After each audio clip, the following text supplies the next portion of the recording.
Lesi omelo de nye adamdodo di o eye odoflo nye mokana me o katanti la eyata wadu ope zozome fe kuchitio eye ope adam de do ne difu na o hallelujah elabena gege me ope gojeje wa onto eye bometilao de anyigba boko sron hallelujah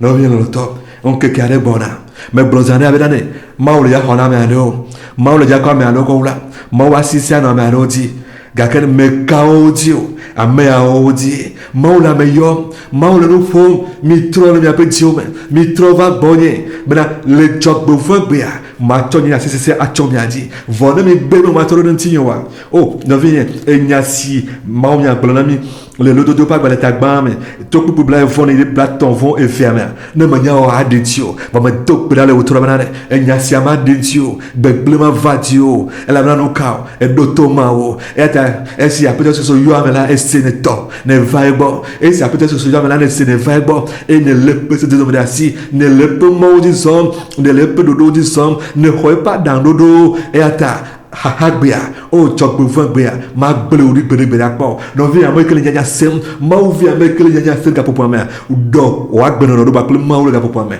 mi tro de maunti mi na bia tro de maunti mi na bia no mo po maunti mi na bia le pe do da si mi na bia ho pe no hlo me wa dia se no hlo me ka ma ko nao e le gbe ma se o no ka ne se o e be o mi la se nya o ajira da de oni o nya o ajira da de ni cho mi la se nya o aje mo nya ngbo na e pe na de hafi 666 lado e pe na de hafi 666 o mi la se o ni ko gbo mo le wa ajira da be nya o ni nya o mi ho ya o di so nke kele gbo fi je o la ji be ade gbe fana o ma ba temi o badala yi o ha o la to zombie o no vi me ka to zombie o sa ta la ja o ya pa ta to zombie fifi la yi sa ta na ja o ya pa ta to zombie mille mois jiri do ta site na doli o ma wu na toro ma unti na gbe na peto Yesu Kristo e na konya si o kata ko do kunya jine do kunu jine abena de o we gblo de mana gbe na ola o we gblo ma sro o we gblo ma leke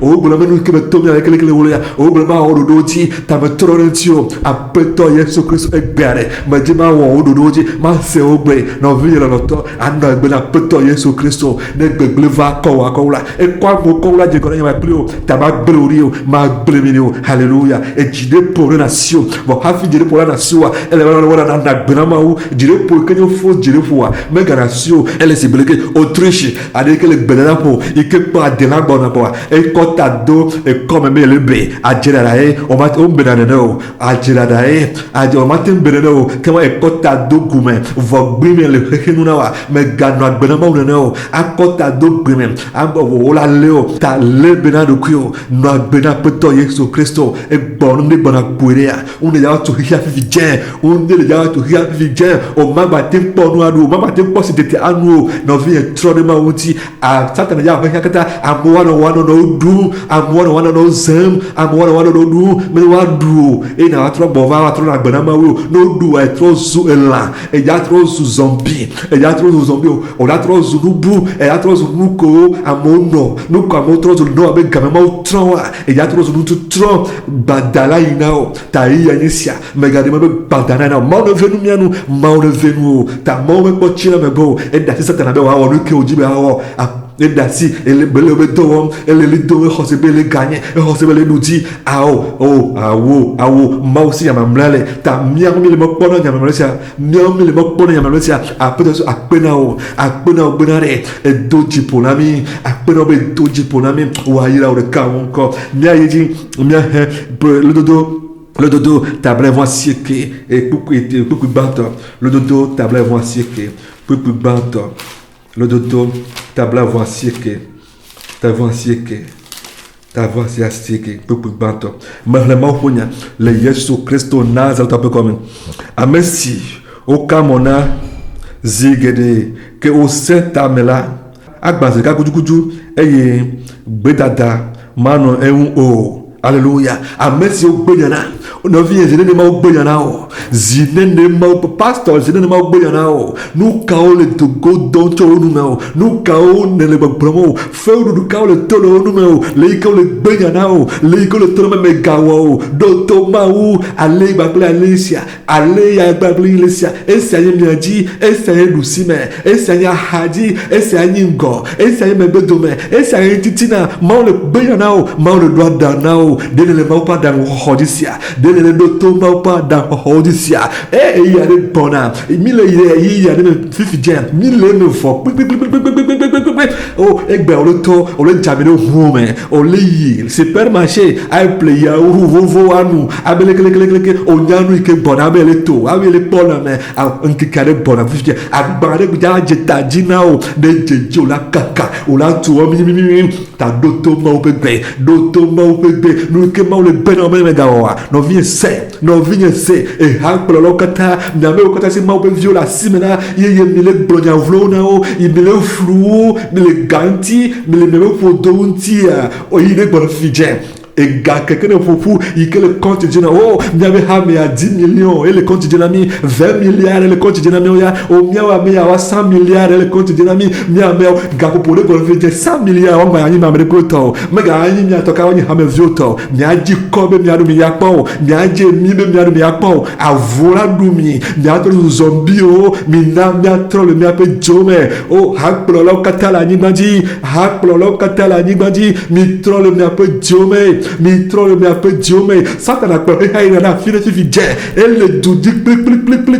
voilà Christinami elle est place konami vo mi nyanu ke wa mo le o kakaba se le ke wa wunu ba plemi e yeri ya ga va fidèle magate wa do o e no vini no to me ji ma brale no vo mi nja brale te pay o me ji ma brale vo mi ji ma brale te pay o termina mi a cité le mot vo mais n'a pas si matin tote ne go vo mi na mi a doli a poto Yesu Christo bena poto Yesu binyamenare o Satana o mi va mi de kukunao me ga challenge ku le vieux tare o kabala le vieux ta va kabala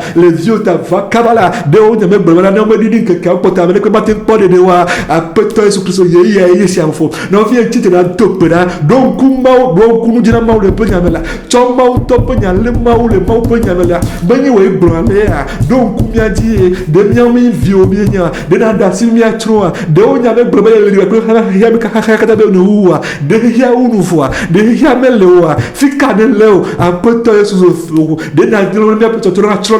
de na lo mi apeto to na tro boa donc unu ali ke petro do le ke me petro le de to e do le oh a poto de mi apeto to me tro boa a poto Yesu to si o de gapo po ya Chitre doli yomau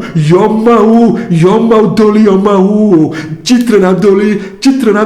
foto ala dodome he ya ne ke galen kola no vien lo to he ya pa satana ba ple de la wa ya o nu ka yo be nu ka ta vo yo agbele nu de pepe hafi ma wa ga ba o to vo ma usi ya mamlale ta ele na o bena nu ka na nyo kaba na so mau so ra no la mana na vo mo na gbera mau de bena nu ka gbegble ke gboro Vicento di va ke fidia agba ke gboro hakata yi jege fidia wa to mo si amwa doli wa yo mau vo mau be mati honao ela be doli ye jami ye yo gbe wa se o ye do dana o ye tamona o ye toro wa na gbe na ye na o wa jeme na ye ya de gboro ni se o kata ba jo o no vien lo to apot Gabriel gboro na mi le ya na de mau to na apot so to na de ye ne to na be se kata wa bla no ba kulie be dole la de gboro Nigbaji, dole le gare bona nigbaji skita ta dibe aja so tro nigba so wa mo vo mia wo mia plan ba plier mia wo de kaba plier e senyama e gbebe ma o e konu ha be o be kayanyo be ya plan pa gbeto me anyo catholique vima me anya la gona be aso no vie mi tout à fait future ame oni mauto de sia akovia wa ko la to afi pe le ke me le doli afi te so fika viore ni me po ma me le to ni me po ma wi la ko mau vile ko va hosela si me ke me po mau vile ko ware mau ko to ko ale te karela mau di ana menare ne ava va me hamane satana ka ka te pe mare ye be vi wa dio ma po hallelujah e va la gloria e dintio wa dio ma po wa va po ma po la no to fufui la no to fufui la no hu me no gaze hu ma po la le Yesu Christo Nazareth vo voma o voma mau po ya no numenao ni me pa me pele yi chok pa chale jaro no ga ke me ya wa ke satana dua chok mau po nya no numenao ba va no ne na ko chief to be no no to mau vo pe mau so surame mau vo na gbeoji ne yo ma wa to na vo ne mau vo la si o wa na no abe Autriche ma e ke so pe ta do come da se ba fo kacha wa da se ba fo jogo o he no o wa lo do kutoku melo wa le wa nyo fu na o le kutoku me ta me ga un ne o ta mau le yomi be na me asiejo be na me avoy hallelujah hallelujah mau si ma mlele hallelujah mau ya bola me na nuka ne me to jumela il ba plemi ne me to mlele la plemi les apacs balame les apacs batabla ne vont et tomber pour effet na les apacs balé les apacs batabla ne vont tomber pour effet les apacs balé tabla ne vont et tomber pour effet les apacs balé tabla ne vont tomber pour effet mais le mot punya le Yesu Christo Nazareth le pardon ne to tomela mais les plus haut et ne to to si o mela o male o hallelujah ne to jo me ma me o e jo po adeo ma fia o la bona nye hoa enye ho mao e Israel pe kokotola enye ho hona meto ma cho Egypte ble ma cho Egypte apletao e kus ple seba aho de OTP hallelujah hey hallelujah no bien no to me blame zo big bay el te pare que me gana ni no que fila yo el zo le bébé el zo le bibi fila el zo le bibi vo do himale pa de pomo va pa de le cocom va mo le blanc mau vi a me que ni mau e be ni o mau mu ni o le blanc be be mau lo mau le blanc na o na ye o ni be mau ha fi blanc be ni o ni ye ni mau a anya be na el luka el jaje el fidèle e ni eto e se na be ni be nya o e do ato be nya o na o di se e do na to e ni vi ke do na to ni vi seto e ngbedo si ale na o ta ni vi nya na mau ni vi do to asi ho na ti o le mau me o vi da si ho le ti wa da si ho le ti wa mo ni ko tu ke na do e jo ho me ni mo ba si ho le ti o mo ni o afok pa ke na do e ya si ho le ti o mo ni di mi ke le na e nu o ya e nu do ke le na mo ni la o ba si ho la no ti o mo ni mo le po ba si ho le ti o a o lo a me ke ni na vi ke ni na mo ni me galation ti a si ho le ti o no be nya wa da si ho le ti o mau me mau be bodo ya les apacs blato bla ne vont tomber da si ho le ti wa ezo bona de ja to zo sia me ezo wa mi wa e to de do bona de to sia do go mati wa le wa no vi lo to si te kaba ni ma encourager ni ma don se le moment vont oh malese to ben avoma o ne voma o bedo do ya ka tayo le moment ya mana wa ava menao asia le ke ma kanti o hallelujah akpe wa je o si akpe wa je o bi ojila abale ke psalmo de blase ke vont ke blame la akpo ba pe kuma vont ko e dovo i ke le vanu ba ple dodo yo kata do ya kata no si o kata satana do be ya wo la di gbadi ya tronu ya wa me ya blame oh aseola asewa ba mele kulfi asebo no lege jolfi ga ko wala ba hallelujah o zara na peto Yesu Kristo ta ede sogbea de sogbea alors le point derrière de ya je volontaire do me de ya tout à peu de ya de ba kaja de ba plua de on a dit ba trop zombia de on a dit ba trop ela bête be jimea ta no vie titre ela clime jimea titre na no mauvais da no vie no to mau fofo ba todo mau me na le jare salmo bla voto pour eneme salmo bla vo et to pour enne salmo bla vo et to pour enne salmo bla vo etɔn salmo bla vɔ etɔn kpekpe eneme mawu na do ŋusẽ o mawu dzi be yagate do ŋusẽ le nya me fifia eye me hle mawu nya le Yesu Kristo Nazareth ƒe kɔme ne mezɔ bali dɔbli kɔtitiri me hã o nye ma fɔ dzɔgbevu aɖeke o elabena woe le gbɔnye wo ati kplɔkple wo ati zɔti fa akɔ nam eɖo akplɔ ɖe akɔnye me le nye futɔwo katã ƒe ŋkume hallelujah futɔwo katã ƒe ŋkume le nye ketɔwo katã ƒe ŋkume eye nena bena nye kplu yɔ gbago hallelujah dzɔgbenyuie kpakple amenuveve adze yewo nye me le nye agbeme kekewo katã me eye manɔ Yehowa ƒe me ɖaa nɔvi ya anɔ Yehowa ƒe me ɖaa dzɔgbenyuie ne dze ŋkɔ na wo la dzɔgbenyuie ne dze ŋkɔ na wo dzɔgbenyuie ne dze ŋkɔ na wo dzɔgbenyuie ne dze ŋkɔ na wo le yi zã me le ŋdɔkusu me le yiwo katã me ne to dzɔgbenyuie ne dze ŋkɔ na wo ne gbɔva ne dzɔ ne nɔ ŋkɔ na wo mawu aɖo akpe le wo ŋkume le wo futɔwo ƒe ŋkume le wo futɔwo ƒe ŋkume woakpɔ wo ma dze si o la wo ma kasi ate woƒe asi wate woaka o ne woƒe asi wate woaka mawoa ke woƒe asi ate woaka o ne woate ɖu mawo wate trɔ zu zɔmbia ke woate ɖu o hena te trɔ zu zɔmbi vɔ hafi nu siawo na va me le agbe me wa nɔvi nye le nɔmena nu ka nakɔ mawo vɔvɔ blibo ade agbe me nakɔ wòawu ado menye costume nyame le gbɔna o kɔ mawo vɔvɔ kɔ wòawu nado kɔ mawo ƒe vɔvɔ nakɔ wòawu natɔ kɔ mawo vɔvɔ nakɔ wòawu nuɖuɖu nɔ gbe na mawo ɖeka pɛ ko enyawo katã yiwo katã ayaƒoƒo katã ya ƒo vivi dze yiwo le ƒoƒom vivivi wo gbɔna gbakpe ŋusẽ gã vivi dze yi ke magate wo mo dzi o yiwo ke magate ƒo nuƒo magate wɔ na ɖeke o ne edze be aƒo nuƒo dze awɔ no edze be awɔ na ɖea xexia katã te tsitre ɖe ŋuti o faa gaƒoƒo aɖe gbɔna wole dza gblɔ vivi woe na enu aleke le dzɔ miawoe na enu aleke le dzɔ nyemenya aleke o nyemenya aleke wosi xexia katã wosi agbetɔwo katã wowɔ ɖeka ze ɖeka yewo trɔ tsitre woabe nɔviwo ŋuti wole ɖu woabe nɔviwo abe avu ene woabe nɔviwo trɔ zu zɔmbi wotrɔ le zu elãwo egbemelãwo trɔ zu sigbe wome agbetɔwo eye wotsitre wotsitre ɖe ŋuti wole ɖu vɔ hena dzi be woaɖu nɔviwoa nyemenya leke wɔ ɖo nyemenya nu kawo be nyi o vɔ menya nu ke be nyi ta nyemedze ma yeme fufufufu o ta nɔvi ye ŋkuwo ne ʋu trɔ ɖe mawo ŋuti mawo ma ɖe mate ŋu ato o mate ŋu akpɔ xɔxɔ o mate ŋu akpɔ ɖeɖe le nye ame o trɔ ɖe mawo ŋuti wò ame ke be maxɔ mawo nya dzi se oa gaƒoƒo ya nye sia ɖo to mawo ƒe gbe ne na gbegble ke gbɔna xexia me dzia na to ta dzi ne wòava yi mawo akɔ wòla ɖe eƒe agbadɔ me hallelujah psalmo miahle psalmo tabla ade vɔ ade kpukpu etɔ̃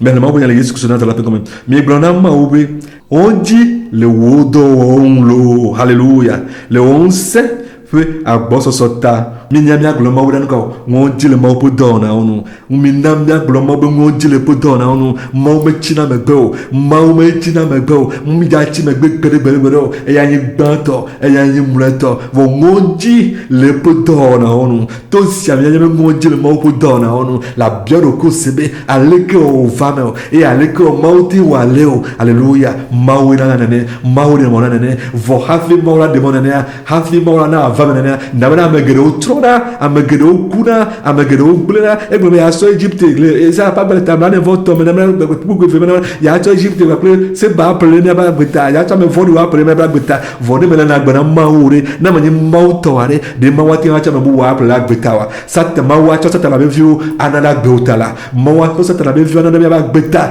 le elabena nɔ ka mixɔ asi na mawo ati xɔxɔ le ŋuti o ewɔ sikavi na mawo ewɔ sikavi na mawo ewɔ yi ke nye mawo ƒe ŋku ame aɖeke mate kɔ asi o mawo gblẽ asi xɔxɔ le ŋuti o ta doli na tɔ nɔ ŋɔdzi le ƒe dɔwɔwɔ nu lo mawo ŋɔdzi le wo dɔwɔnawo nu lo midze miakpɔ ŋɔdzi sia ɖe ŋɔdzi sia ɖe go bena mianya tsɔtsi o kafukafɔ na o mawo ƒe nu kpakple kpukpu aɖe le Yosua ƒe agbalẽ ta gbãtɔ me Yosua ƒe agbalẽ gbãtɔ kpukpu atɔ miawo enu le teƒe ma miado gbe ɖa nɔvinye edɔ le asi o edɔ le mia si nɔvinye o mawo vi edɔ le asi o o ame ke dzi ba ɖe dziƒo dɔ le asi o ta na tsitre kabakaba tɔte tsɔtsi be nyawo tɔte mina mia tɔte nyawo la tsɔtsi mia be pastor be nyawo tɔte nyawo gaƒoƒo ɖe gbɔna ŋgbadze dzesi pastor wa o miabe tsɔtsi ba gbɔ adze tɔ ŋgba ya dzesi o ma ba te tsɔtsi ba gbɔ adze tɔ tsã o nɔvi yɛn lɔ tɔ ta game ya ta site ne na ƒonuƒo na mawo site na do gbe ɖa bena aʋasia mawo ne tɔte aʋasia kaba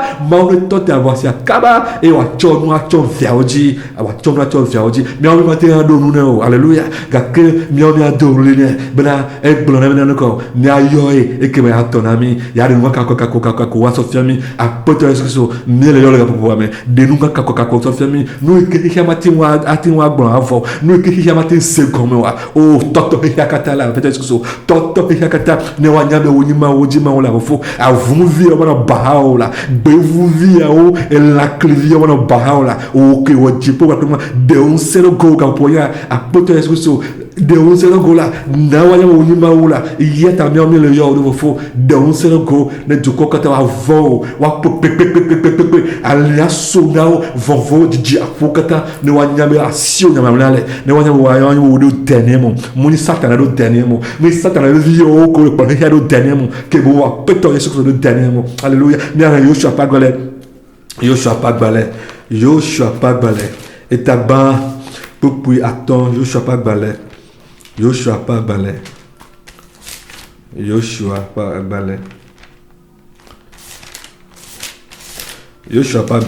et taban pour puis attends mais le mot voyant le Yesu Christo Nazareth la pen comme alléluia Yoshua pas balé taban pour puis attends mais le mot voyant le Yesu Christo Nazareth la pen comme Amérique moi non te den o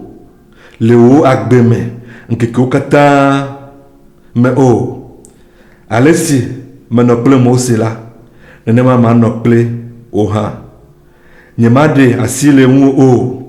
eye nyemaglori o hallelujah ne femme nami hallelujah mawvio kata enyasia ne femme nami mawmeble mo sedio eyata eke Yoshua haje doa gome vovondwe elle a été ya mau donsei mau ne donsei le gabo poame mau ne donsei le gabo poame mau me magle minio hallelujah mau be magle minio que me ble mo sedio que me ble Yoshua dio me ble David dio hallelujah amoyo kata dom konami me ble apostolo dio magle odio hallelujah la si ho ike la siota mau magle odio amareke mate amareke manote dem ko hallelujah le o agbeme nke ko katame no vi mi wa poto la gbalo mi kwa de mi kwa mi la gbeme alo ne nyi maovi e poto la gbe fifia sonya ya o mawo nkuma mamunyi we gbalo menale ne me poto la gbe le nya gbe ko katame amere pe do ba amere pe satana so ja kaka ko gome satana be organisation kaka so ji kaka va ko poto dia satana vi poto dia o ba amere ke mati totele ku me mawo gbe ne nyi maovi nya o ta enya ya la gbomea enya ya la dudio enya la pense de wa gbeji ta me que mate pense de dio vampire que mate pense de dio ta gapopo yesa mawvio mi a cité ni mi a yo mi a pe mawo mi ga do ano na le pupu asie katia mawo na le tepe le pupu asie ka na me jo anya mi de asie ka mawo bro le tepe ma mi a betoji eye mi a le pupu asie ka alléluia Alléluia, mau hona o hame. Mau hona vio. Mau doto vio. Ena hona o alléluia. Mais le mau ya le Jésus Christ na ta comme. Menyen de me de sena obe. Le direpo eye na senhu. Wo mega ji o eye dije mega po o a. Ela mena Yehowa o maula le plio le afisiafi. Si naï do hallelujah mauna go go ga ngodi me gadi o hallelujah oh les drums les fiamia ngodi le tien ma le dapa ma le doli me dapa na poto est so bana ga e ben de yeme le bobo na na ngodi me gado mo e fofo me gado mo be le clé bana c'est spécial te pesike ya ila mais le clé wa no vient te pesike na ila mau kata le ba clé mau vio kata pe nyasia mina me siame o me ya me ka na ma me na gbedo ho be nya yo de mo me blo ma vi be le ba plewa no vi no to te pesike na yi hallelujah ma o le ba pleo ne do ba pleo ne bova agba ba pleo ne ya me kata do agudo ne ya ka le to avile di e le bioji e mi le du sijia o ya jito popo ano wa feme ayi agbova amareka ma kasintio e la na ma o dombe na o mi tonti ko na ma o troya no vi no to me da ko no na o etino te etin po mo so mon popo sia e se nu ke be brona o to nu ke me kpo me ba klio ma ba gba me ba klio ta nsenando le gapo me ta cité na pa ko mi ke bona ta me gana no tomo ne wa je jo pour la belle ko aje viseto die no ma una yira le gapo me ma una donsel a donsel a fo ma una yira nya chaji wa de komona u ba le ke ne gona me di ma yo no be ko wa me ti yo vo ma una fo na o be aller na se no go me ko ale ke me gona ale ke me ba premier ma una yira mi gere me le dapa mau fica mau viore kaka me va fond le tpa avec le fond me le fan vie que fond le fan vie me la vie femme alléluia et me le docu bien oh et droit benya munya toto benya oh hoye me le yai oh abajim le yai oh yesu apete kiso oh akpena oi oh fica mau viore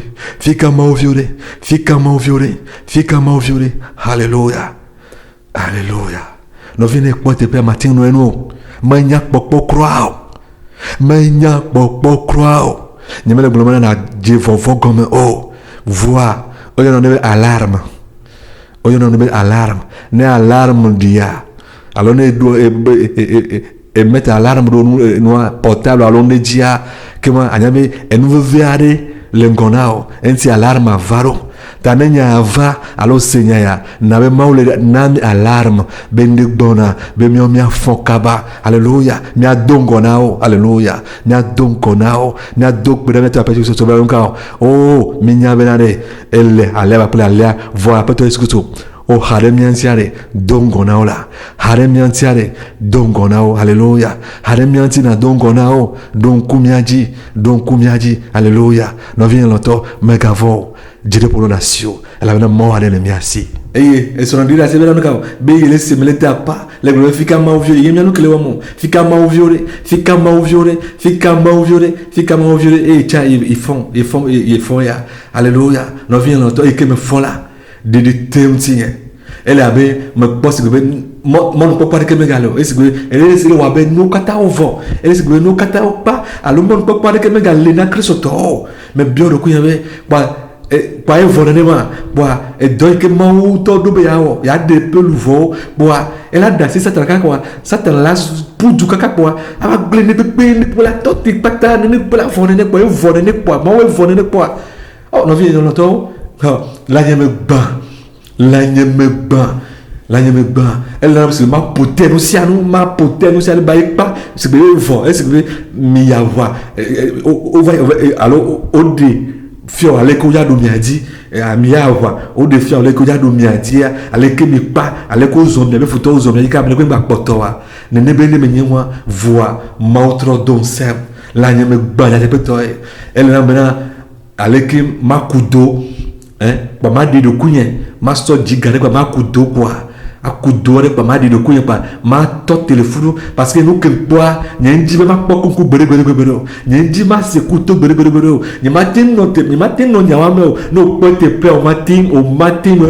no vintu no viano no que blog na mu fefele nyayo no pote pe o ho do to no ba du no ma no teteo no to no ba anu si ma no teteo no to no ba re avec jahevi avec wogbevu avec donc un soudare o ma lo teteo no le soro de be ya gloire o ma so de people no le vidi bien avec blomare o ma ka o tete ma so fule na manao ela bana e jambe nuka nu mai ke poa o wu blon no mi na to e ye me konya ko blon me yo ya kata beto me denya gomene o e don sem alléluia e don sem gere ta un centro vanam ne lu ke me po ne be ne te pe ma ouvrir la tote ma ouvrir la pama te pe ma mi la pale anu ke me po ne mi la pama o no vient que ma mos bo so via vile avec me galentiore voix mowe e jibe anyanya no que satana entrado borensia voye manuel mia ne hia kota ja tro zuma vone hia kata la do te pe ma ha e ba sisia no miaoji e a chopa sia miaoji e le ba pe me ga vo ta no vient ma don se o mega vo sia a peto yesu kristo le ba pleo e le ba plemi ta mi no mia na gbene mi na mia vo ma o ne mo be mi ga na de mi na mia do toy me ga no surpris me no kao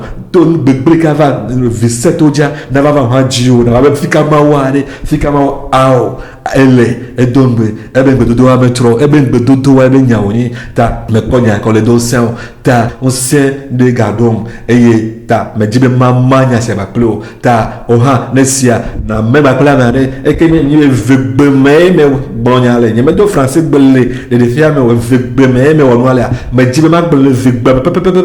ne ma va na mon ko na mon na ko wala na iya ma wala français gbe na me su ko ta ho se français la anglais ha wa wati wa se wato pagbaji ta me baklo oha no sia a me baklo no vieux na ma reke me amane me siwa na ti tre le français na ti wala français me go ha we fa ma we no do so oha na ti wala français me fa ma wa ira o gede a ho na ti ne wa ti wala anglais me oha tre l'anglais me na fa ma wa ira o vona mo ko le ma o venu nye ma ka ti wala français ba ko anglais me ma we fa vona dongo na mo wa ne dongo na ma ya ira ma vola va wa gbeji ma we do so ma no ira o gede le Yesu Christo Nazareth pe comme no vini pote pa menya po croix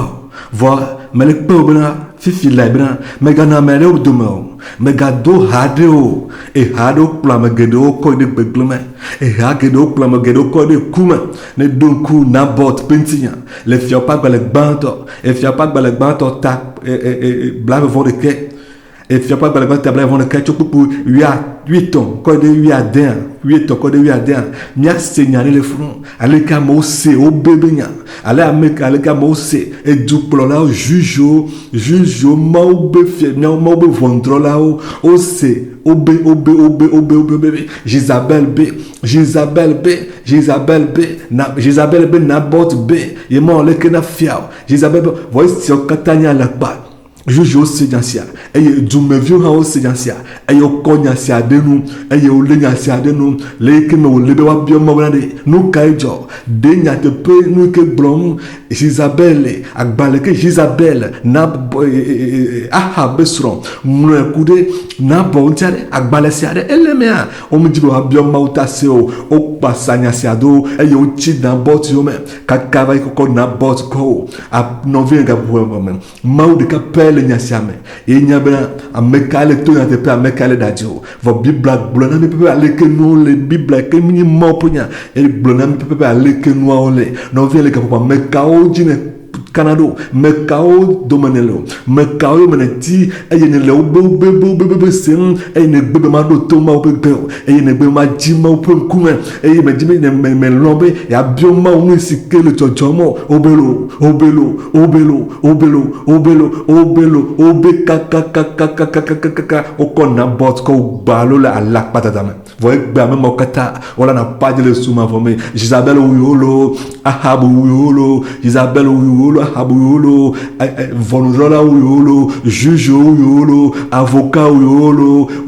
barreau uyolo, procureur uyolo, amé avec le uyolo, voix badayi. Et à tel cas pour combien? N'y ne fait pas le banto, et fait pas le banto, table pour le quai, tout pour 8 ans, quoi de 8 à 10. Alors le cas pour poita. Me dibe onto na hle onto na hle e na pomi ke jole te pema hallelujah o amobu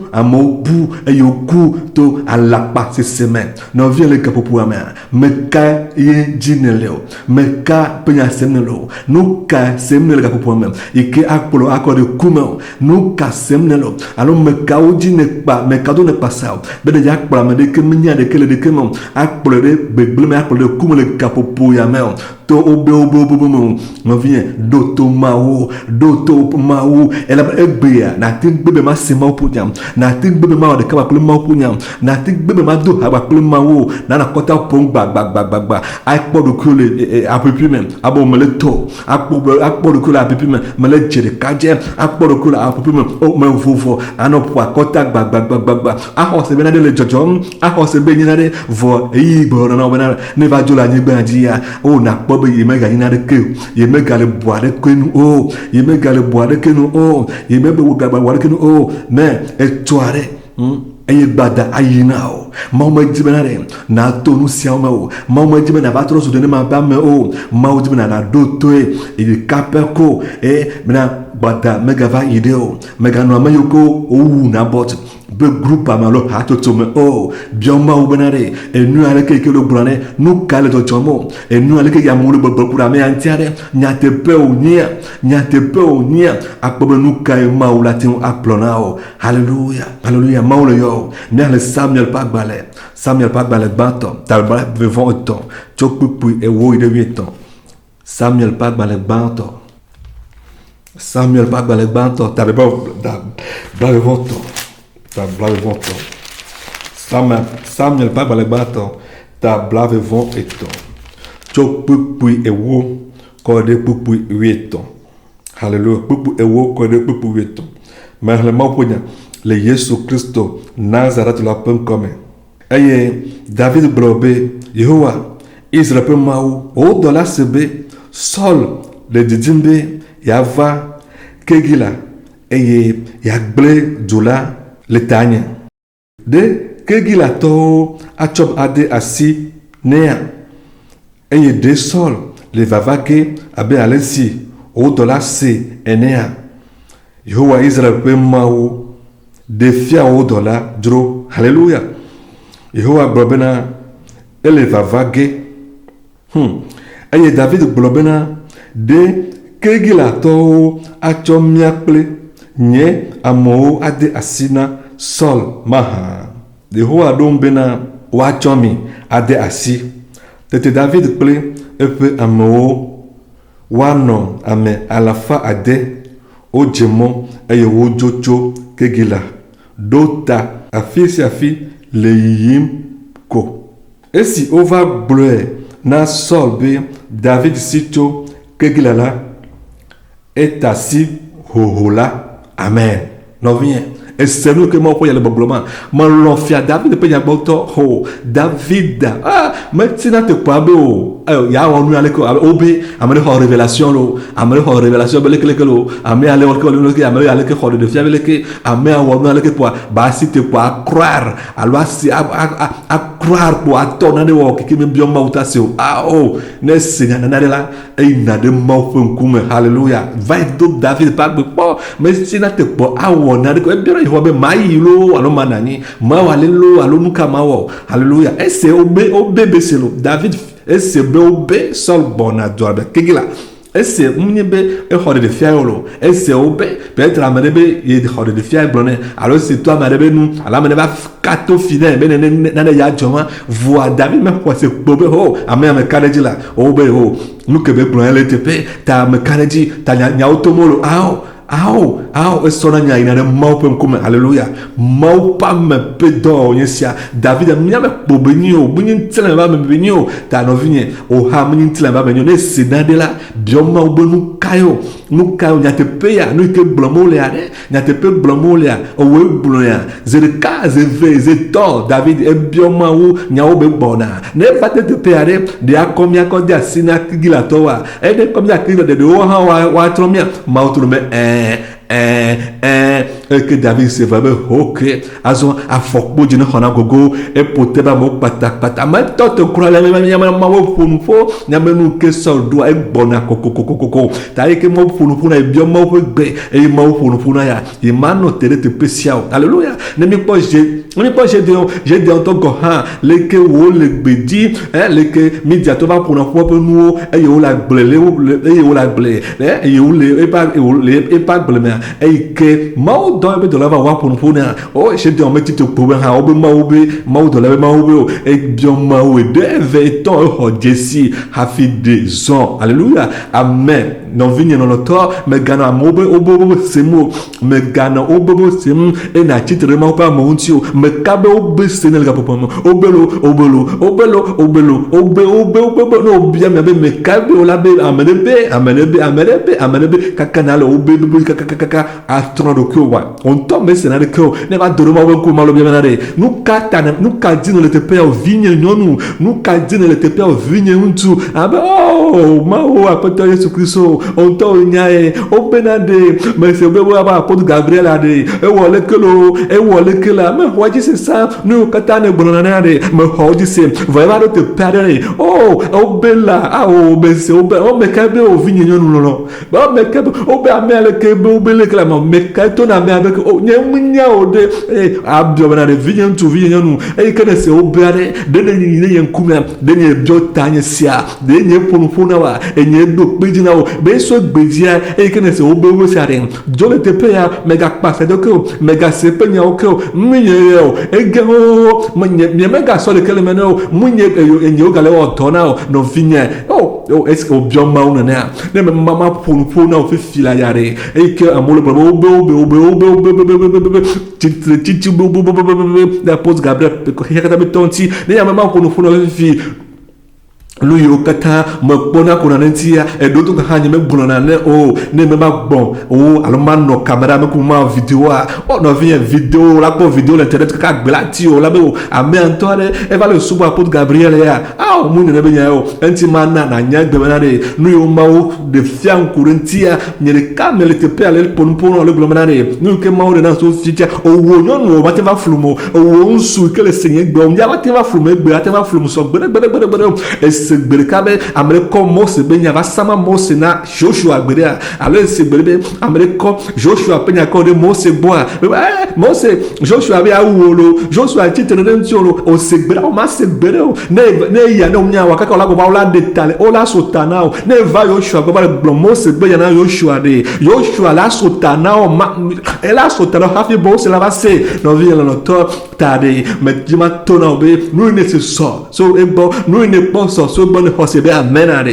amen na gomenye menade ne no pepe ma gabujo le amen me gba no bubu ade ke me ga na ni o ta le o amen me gbe ne le paso ade be nya sem le amade be nya sem ikele blome ye le plio nu ke blone la nya te pe bonila nke kan le po ho vonya ni te le blon la ke le po no vonya kan te le blon o cha le po no alo me an to ade mba le po no menade ma umba le kwa me yo no vi no to me de kuku na le gapo pour même yi ke mawu dido yi nu ke mawu do pe yi ya me ka wona wona na va ko mo pa me sia me na ko la ba la pato na o me de kuku na le gapo pour même no abe sia David na e sia David me se obe kuwa e to doji o e sia David me se be o to doji kwa alo obe kwa e jedudi alo a pota banjo ne mo la va bien benare e ke ya jo le kigali ade de ne blonama vikata ne jo e me blona ne kana mo aw David nya mo la te va bien nya fa e ata wo yi mo bon kuma bion ma funu wo vi ke ja jipo o ma vi ke hokoko nya jipo po nya di se e nya le sem e gbeto apo du Gabriel di ka ta beto dia me de kuku na o me de kuku no me blona fi nya me to ma wo menade apo de so nu kan ti ka ne ti me gbe o e ne o ka satana va do te pe ya o e ne de mo ka satana va to te pe ya o ma o pe me gbe ti abia le ko wa le pare me ga pro bonare na vai titre de mo pa me siaminantio minya poto Gabriel he ka beto ila dum na ma wo me la to ma wo be o no le ke pa ma la we o nye ne blana na ma be we e be le programme na ma la we vono ma bo dans 3 ans dans 2 ans dans 3 jours ya onde ne a tim don be ma we gbe ya e le mo be programme wo calendrier ji e ya le po be no be le ke ya we be no ya do be no munye apoto Gabriel la tro na ma o ta e hare ele dibe maune kwasi ji ele dibe maune na wagbe ele dibe maune wale ba ple ale o le pe mau ti megbe eye ne ton fofo eye ne ton gbogbo eye ne ton fodudu ne ton bobo se eye ne ton na de wo ke me bio mautasia awu dokio des hommes d'affaires abe non e fia David ne e se nous que wo ma titre po e be tona de jo e bio mahu brale nous si que le blonde est-ce que elle a vanné est-ce que nous que le blonde et ga mo le blonde c'est obi antore nya te pe be obi menya ma e nya toto be oni e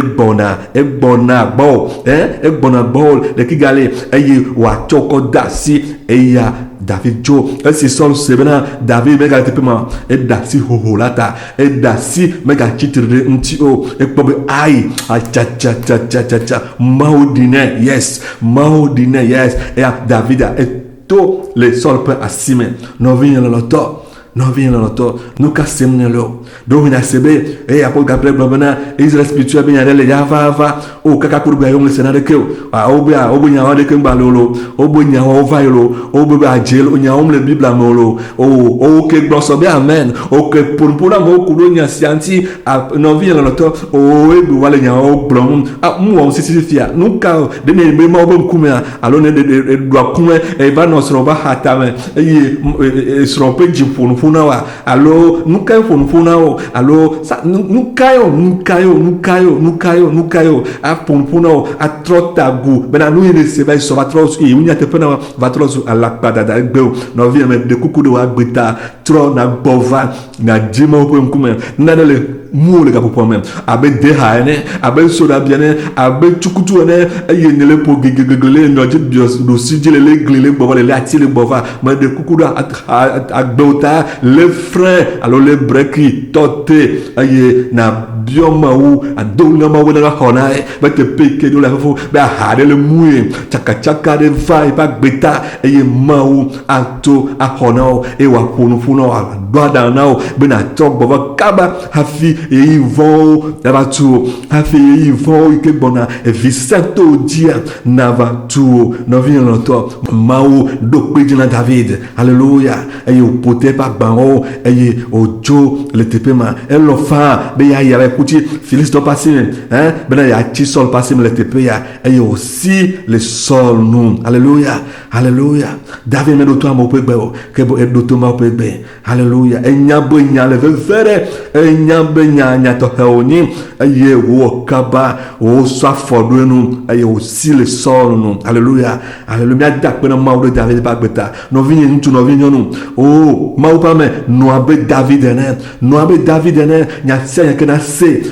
tu am na de nu la yo amea one hia yo amea ene hia alo ne wo gbla na kudo e ka to ba bentila yebo ame ke gbla wa yo amea ne wa amea le tepema ne mia fonufo nkogbe yipo nya manya tititi ba ala me sa pe nya mle blonlo yo amea nya dogo le tepema ndene nya tepia na dogo na mare ke ya buya mo atoitame e wa kplo mia kata gbova ele ve fini no vi no to mi po yi okata mi gu gapopo yo mi gu ale mi no na za to na za tinando ina dotiji ina miaji be fane de gasia game poa na ba dasia dokua wa va voler te perde nous biomleke ike me biomauta c'est goha me biomauta c'est goha o no vi edejiwa no vi entu no vi yon edejiwa no ka o semne le kapopo ya meo tova ma o nkume e bioma wa alo ho amodi se ko so ma o David me ho amodi se so ma o lo ka ke ho ma o se so wa mo e nya ne ma o be e ke o se ma o be ya me tote zirika te Amerique va convaincre yo ta Amerique no de pepere fifi mena Amerique ma te convaincre mo Amerique ma la nigba ju esro yo ko ha ma te convaincre e didi le te pe ma père de nation apôtre Gabriel de ma te convaincre le nous so kata me se trope nous me winya te pe ne ma eva cité gbe le to mare o abevi nous kata me gbona wa alakpa onyare ma to la mega jemo na lemo nous kata ne gbona siare ma se o na te ponyi nyama koko do na me ne va kunyi ba kpo mo go ha ma ya me se na te pe to nu me ha fi ni kpo manwo vo e ke ma nya te pe mawo ma mu tro na wa ma nya me nya ba tro ba gbolo pe to nya ba gbolo nya ba gbera be nu kota le gulo alakpa onyi o enya ko onyi me gbolo me le do lo na we ta no vient no to na ne nya le wa so do ku wo ne amade ko matin va flu amade ko matin gogo va flu te pe ke me fia amade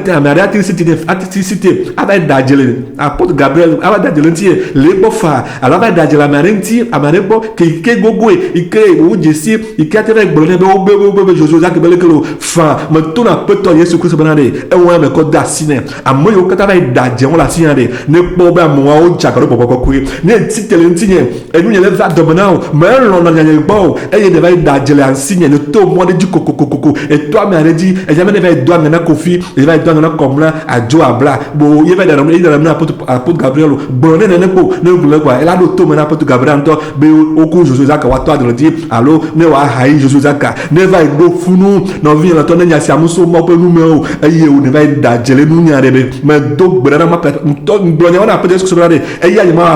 ahon era na ta nya va do ku ta apôtre Gabriel ba be nu ka kofi blo na nu ka koma blo blonao ayo ayi nyanga blonao voné va pe pa udoku et trop de coup pour toujours trop de coup pour toujours vidéo que ma wa de vidéo nyama nyama no caméra même comme amé abele kele amé agbolo nyama bere mto la peut-être nyama vidéo bere tana mané bolare so tien amé di a trop bele nu gomare trop so ka klana je ulululuri o maga sepe ko la nyina di bere anovi mlo tane la fille ka popo amé le zonu gomé bele pour le tien yele di bom yele blema o le blé kuyo o le blé pour un gros zéro parce que à Huam Tonyo à peu de temps que ce soit Huam il m'a donné un yam belle ne va te nommer à mer avec le gars nous camo n'a même pas va goyer avec mon ami et on le gars dans vient que dans rentigna mais toi que au moment que venez les dire nous comme belle blême belle on le gars et quand on le ou do kuyo au